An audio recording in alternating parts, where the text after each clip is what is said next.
Doctor ढोने जी, आपको मैं 2-3 सवाल पूछना चाहूँगा कि आज भारत का विभाजन क्यों हुआ?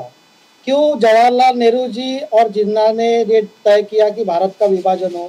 कांग्रेस सावरकर की पार्टी सोच उस थी, वक़्त अगर इतनी भी नरसंहार राष्ट्रवाद की हुआ सोच है, सावरकर हिंद सुनिए, सुनिए, महासभा की पूरे थी। सवाल सुन लीजिए पहले। अगर उस वक़्त इतना नरसंहार हुआ है, तो कांग्रेस पार्टी अगर बोलती है कि आज़ादी की लड़ाई में हम थे, तो क्या आप लाखों करोड़ों लोगों का जो नरसंहार हुआ है, आपके गलत डिसीजन के कारण, महात्मा गांधी जी के डिसीजन के कारण और जवाहरलाल नेहरू जी के डिसीजन के कारण और जिन्ना साहब के डिसीजन के कारण, आप मानते हैं क्या कांग्रेस पार्टी उसकी जवाबदारी लेगी क्या? विभाजन की जवाबदारी कांग्रेस पार्टी लेती है क्या? करोड़ों लोगों का नरसंहार लिया हुआ उसकी जवाबदारी लेती है क्या? और आपको मैं और एक पूछना चाहता हूं कि अगर ये 60-70 साल में हिस्ट्री में सिर्फ ये क्यों आपके लेफ्टिस्ट हिस्टोरियन जो है रोमिला थापर टाइप के जो लोग, उन्होंने सिर्फ ये ही बताया कि जवाहरलाल नेहरू जी का कैसा हुआ, महात्मा गांधी जी का कैसा हुआ, कभी भगत सिंह के बारे में, कभी वीर सावरकर के बारे में, कभी चंद्रशेखर आजाद के बारे में क्यों बच्चों को नहीं पढ़ाया गया? हमारे हिस्ट्री में हमको अकबर पता है, औरंगजेब पता है, हर चीज पता है, हमको ना चोलास पता है, ना गुप्तास पता है, ना मौर्यस पता है। इनका 300 साल का मुगल साम्राज्य है और 5000 साल का हमारा इतिहास है, वो कभी पढ़ाया नहीं गया। तो कांग्रेस पार्टी जो है ये एक पूरी इस्लामीकरण के तरफ पूरे देश को ले जा रहे थे और हिंदू समाज को बांटने के लिए इन्होंने हिस्ट्री भी ऐसी लिखी है। आज जब हिस्टोरिकल ब्लंडर्स करेक्ट हो रहे हैं तो कांग्रेस पार्टी तिलमिला जाती है, क्योंकि उनको पता है अभी सही हिस्ट्री सामने आ रही है।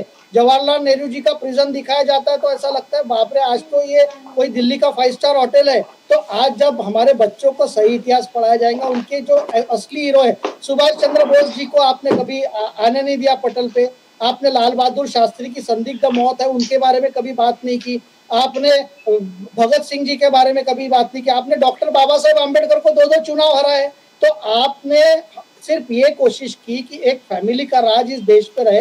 तो very sorry to say sir, it is not about political parties, but we have forgotten our heroes because of the जो हिस्ट्री इन्होंने गलत तरीके से लिखने की कोशिश। लेकिन डोने साहब, मैं आपसे एक सवाल पूछना चाहता हूँ। आज एक्सपोज हो रही है और डॉक्टर डोने साहब की जो पार्टी है पूरी तरीके से एक्सपोज हो चुकी है। तो डोने साहब, कोई चीज बची नहीं है।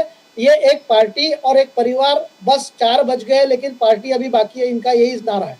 लेकिन सर एक सेकंड, बागरे साहब से एक सवाल पूछना चाहता हूँ। This really is the last question sir.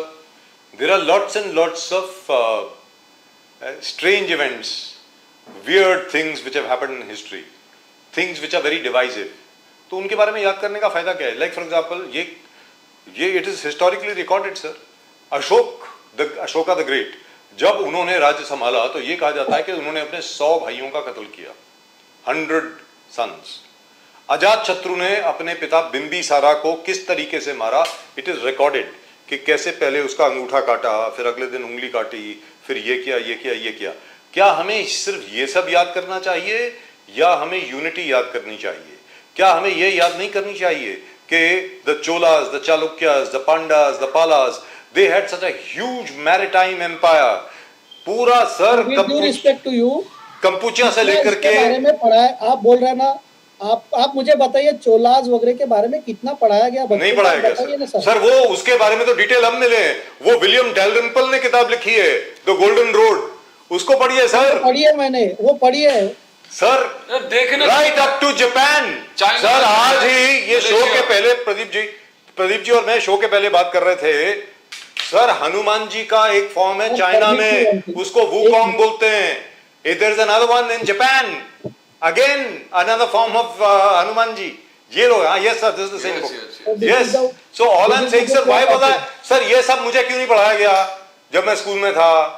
ये पढ़ाना चाहिए सर। ये सब कांग्रेस पार्टी को आपने सवाल पूछना चाहिए। मैं वही पूछ रहा हूँ, डॉक्टर ढोने से पूछ रहा हूँ। चोरा चेरा पंड्या, चोला चेरा पंड्यास का पूरा एम्पायर राइट टू आप वियतनाम, बाली, इंडोनेशिया, आज बाली में जाओगे तो सब हनुमान जी के टेंपल है वहां पर, पूरे बाली में। Finished in 2 paragraphs. Yes sir, आपको बताओ राहुल गांधी को कहते हैं। I want to ask Sameer Bakre sahab one final question. You know, Mehbooba Mufti ji ने राहुल गांधी जी को एक चिट्ठी लिखा है। He says Muslims are living under fear. Muslims are living under fear, fear of victimization, fear of dispossession, fear of disempowerment. हम यहाँ पर 1947 के बाद इसलिए रुके, इंडियन नेशनल कांग्रेस का एक वादा था, फेथ था। How do you see this, Bakre साहब? क्या Muslims are living under fear? Sir absolutely not. आप देखिए पहलगाम हमले के पहले 2.5 करोड़ लोग टूरिस्ट वहां गए थे। वहां के पूरे हमारे कश्मीरी जो भाई लोग हैं, इनका बहुत अच्छे से बिजनेस चल रहा था। उन्होंने बहुत खुश थे, वो इंफ्रास्ट्रक्चर बन रहा है, टूरिज्म आ रहे। और अगर महबूबा मुफ्ती जी ने अगर कांग्रेस पार्टी को चिट्ठी लिखी है, तो उन्होंने पहले तो ये पूछना चाहिए कि भाई ये कश्मीर का प्रॉब्लम जवाहरलाल नेहरू जी ने क्यों क्रिएट किया, क्यों वो यूएन में ये चीज लेके गए, क्यों उन्होंने सरदार पटेल जी को रोका कि आर्मी जो कबाली आए थे पाकिस्तान के, उनको जब हमारी आर्मी खदेड़ रही थी, जो आज पीओके करके जाना जाता है, तभी हमने ले लिया रहता। तो कश्मीर का जो प्रॉब्लम है ये देन कांग्रेस पार्टी की और ये जवाहरलाल नेहरू जी की है। तो अगर महबूबा मुफ्ती जी ये पूछ रही है कि हमारी अगर फियर है, तो ये फियर के बारे में गलत मत पूछे। पहले तो उनको सवाल पूछने चाहिए कांग्रेस पार्टी से कि आपने ये प्रॉब्लम क्यों क्रिएट किया, आपने आपके जो जवाहरलाल नेहरू जी थे उन्होंने ऐसा क्यों किया। तो बिल्कुल सर ये गलत बात फैलाई जा रही है। आज वहां भी फिर से टूरिज्म वापस आया है, इंफ्रास्ट्रक्चर डेवलप हुआ है। जैसे जो चुने हुए मुख्यमंत्री है वहां के फारूक अब्दुल्ला, अपने जो अब्दुल्ला साहब है, उमर अब्दुल्ला साहब, उनको पूछिए, वो तो क्लियर बोल रहे हैं, हर फंक्शन में रहते हैं मोदी जी के, और कांग्रेस पार्टी को खरी खोटी सुना रहे। तो वहां जो इंफ्रास्ट्रक्चर हो रहा है, रेलवे हो रही है, ट्रेन हो रही है, तो मोदी साहब के रेजिम में हो रही है। हर कश्मीरी फ्री है, हर कश्मीरी अपना बिजनेस कर रहा है। वो पीओके के लोग रो रहे हैं कि हमको भैया हम हिंदुस्तान में रहते तो अच्छा होता, मोदी जी हमारे लीडर रहते तो अच्छा होता। So these are all things for the gallery. Mehbooba Mufti ji की राजनीति अब खत्म हो चुकी है, और राहुल गांधी को लिख के क्या फायदा है, ना उनके पास विजन है, ना सरकार है, ना कोई दिशा है, तो क्या करेंगे राहुल गांधी। तो मेरा ऐसा मानना है कि महबूबा मुफ्ती एक भटकी हुई पॉलिटिशियन है, उनको कोई काम नहीं बचा, इसलिए सब लिख रही है।